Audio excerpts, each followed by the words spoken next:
You know, leaving the hospital should be this huge moment of relief, right? But for so many people, it's actually the start of a really confusing, kind of uncertain journey. So today, we're going to map out the entire ecosystem of care that kicks in after the hospital, the whole system designed to make sure recovery doesn't just stop at the exit door. Yeah, this is the big one. That question so many families ask themselves. The doctor gives the all clear, says it's time to go home, but you're standing there thinking, wait, we're not ready. Recovery is nowhere near over. That exact moment of uncertainty, that feeling of now what, that's what we're diving into. Let's really look at the support systems that are out there. So there's a name for this tricky period. It's often called the post-hospital care gap. Think of it like this. On one side, you have the 24/7, all-hands-on-deck support of a hospital. On the other side, you've got the goal, being fully independent at home. But that space in between, that can feel like a canyon. It's a really vulnerable time, and bridging that gap is absolutely essential for a real, lasting recovery. Okay, so how do we start building that bridge?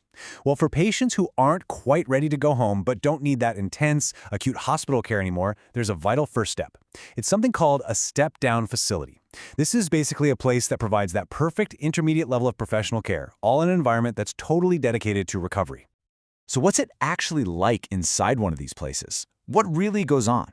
Let's pull back the curtain and take a closer look at how a facility like Comfort Care Africa is helping to bridge that recovery gap for both patients and, just as importantly, their families. Wow, okay, the first thing that jumps out is that this is definitely not a one-size-fits-all kind of deal. You can see the range here. It could be short-term transitional care for just a week or two, or maybe a longer stay for post-discharge recovery.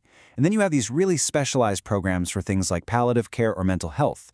It's all about tailoring the support to exactly what that person needs and for how long they need it. And let's be clear, this is a clinical powerhouse behind the scenes.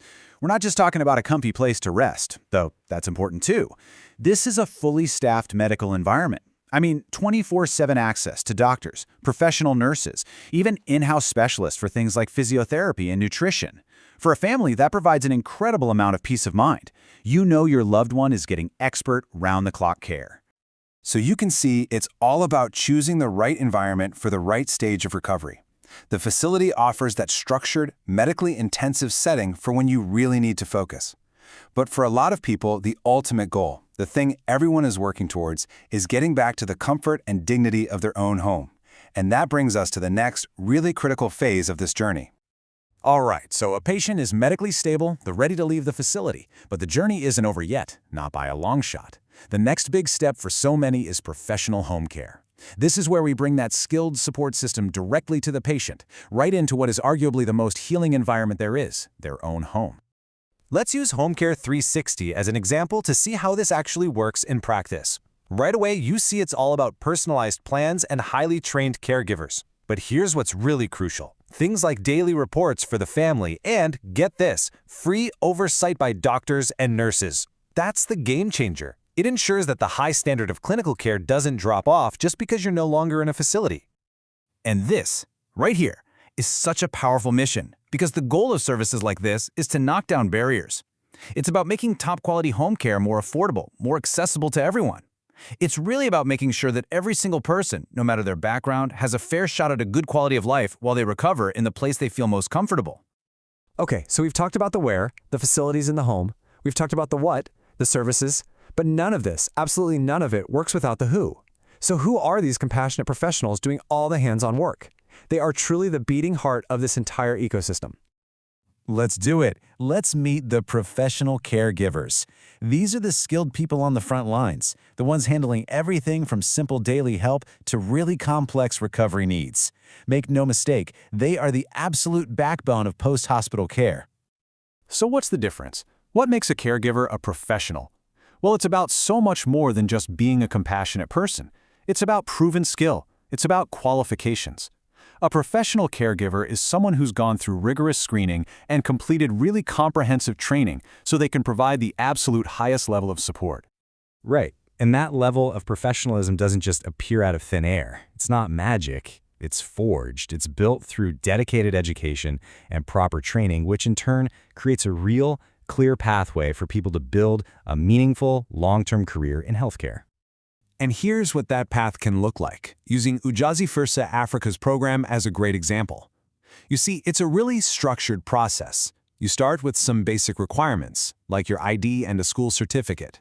Then you enroll in this 4-month intensive course. You go through the training, get all the essential skills, and then you're certified. A qualified professional ready to be deployed into a facility or a home wherever you're needed most. But hold on, a 4-month in-person course? That's a big commitment.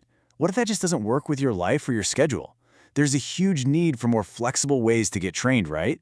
We need other options to get more skilled, passionate people into this profession.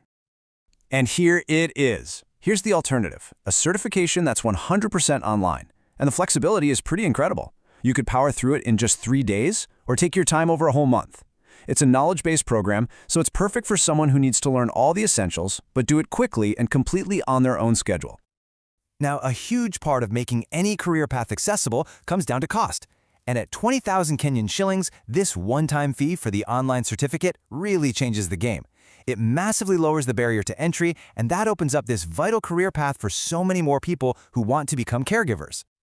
And in the end, all of this, it comes back to one simple but really powerful idea.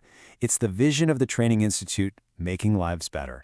See, by creating skilled professionals, they're doing two things at once. They're creating amazing career opportunities, for sure, but they're also making sure that more patients, more families get the high-quality, compassionate care they so desperately need and deserve. So let's zoom out for a second and look at the whole picture.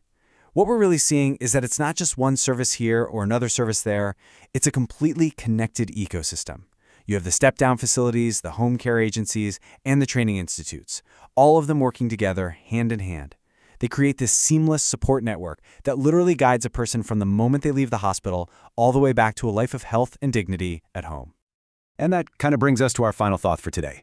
This ecosystem is amazing. It's powerful, but it can't just stand still. As our populations get older, as our healthcare needs get more and more complex, the really big question we have to ask is, how is this whole ecosystem, the facilities, the home care, the training, how is it going to keep adapting and evolving to meet the challenges that are just around the corner?